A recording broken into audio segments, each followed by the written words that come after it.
Si parte tra quasi un mese ormai, sembrava che non arrivasse mai questo giorno quando è arrivata la qualificazione, invece ci siamo. Sì, siamo pronti, siamo carichi e finalmente il giorno tanto atteso sta arrivando.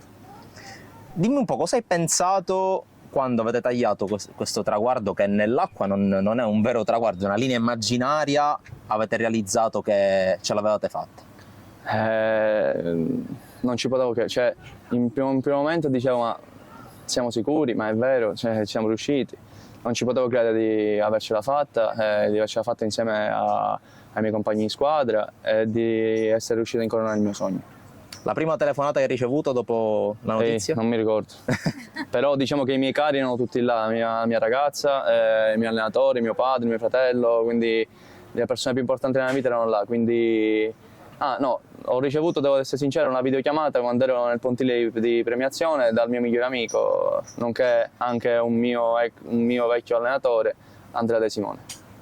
Ecco, la specialità dell'otto è stata spesso portatrice di belle notizie, ma tutto il canottaggio, soprattutto a livello olimpico per l'Italia. Proviamo un po' a dare qualche dritta a chi guarderà questa intervista su come funziona l'otto rispetto magari ad altre specialità del canottaggio. Allora, l'otto è senz'altro la specialità, se mi posso permettere di dire, più complicata di tutte, perché siamo 8 teste, quindi siamo 9 compreso il timoniere, quindi diciamo da mettere insieme e riuscire tutti a funzionare cioè a riuscire a trovare quell'armonia tutti insieme è più complicato rispetto alle altre barche.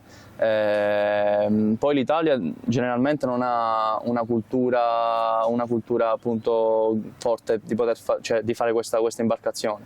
Noi siamo classici da fare il 2, il 4, dove abbiamo vinto diverse medaglie, abbiamo vinto Olimpiadi, però diciamo che l'8 dopo 20 anni è stato qualificato l'altro giorno da me e i miei compagni.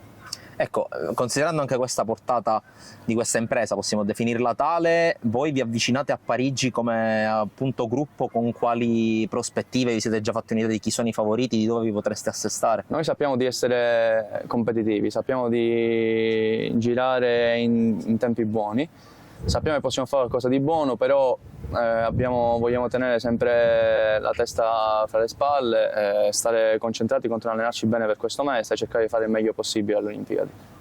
Ecco, per chiudere, noi su Sportisili, specialmente con chi intervistiamo che non fa lo sport nazionale per eccellenza, ovvero sia il calcio, diamo sempre modo agli intervistati di lanciare anche dei messaggi, perché comunque il canottaggio, così come altri sport acquatici in Sicilia, dovrebbero essere all'ordine del giorno. Guardando la telecamera, prova a lanciare un messaggio a quei piccoli ragazzi che non sanno ancora cosa fare a livello sportivo, di fate canottaggio perché? Non vorrei mandare un messaggio fate canottaggio, vorrei mandare un messaggio fate sport, impegnatevi nella vita e credeteci perché si può fare.